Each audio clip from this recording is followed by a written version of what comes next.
അധ്യായം 3. പ്രിയപ്പെട്ട ചാച്ചൻ. ചാച്ചൻ എന്നും തനിക്ക് പ്രിയപ്പെട്ടതായിരുന്നു.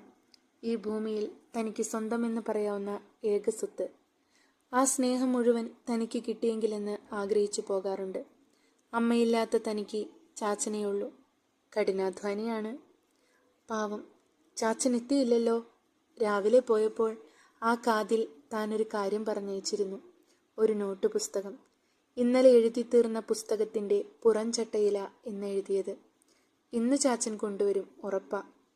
കാത്തിരുന്ന് നേരം ഒരുപാടായി. എപ്പോഴും അകത്ത് വന്ന് കിടന്നുറങ്ങിപ്പോയി. രാവിലെ അമ്മയുടെ കരച്ചിൽ കേട്ടാണ് ഉണർന്നത്. താൻ ഓടിച്ചെന്നു. നോക്കുമ്പോൾ മുറ്റം നിറയെ ആളുകൾ. അനിയൻകുട്ടൻ ചുമരിൽ ചാരി നിൽക്കുന്നു. അമ്മ അലറിക്കരയുന്നു. ആരോ തന്നെ പിടിച്ചിട്ടുണ്ട്. ഒന്നും മനസ്സിലായില്ല. അയലത്തെ സ്ത്രീകൾ അടക്കം പറയുന്നു. പാറമടയിൽ വെച്ച് കുഴഞ്ഞു വീണതാണത്രേ. നല്ല മനുഷ്യനായിരുന്നു.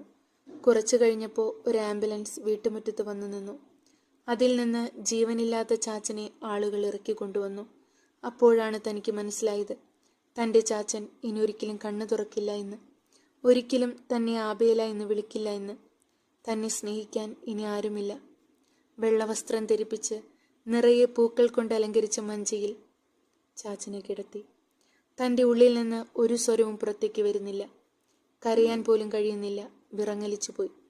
പള്ളിയിലെ വൈദികർ വന്നു ചാച്ചനെ പള്ളിയിലേക്ക് കൊണ്ടുപോകാൻ. ചാച്ചൻ വീട്ടിൽ നിന്ന് പോകുന്നു.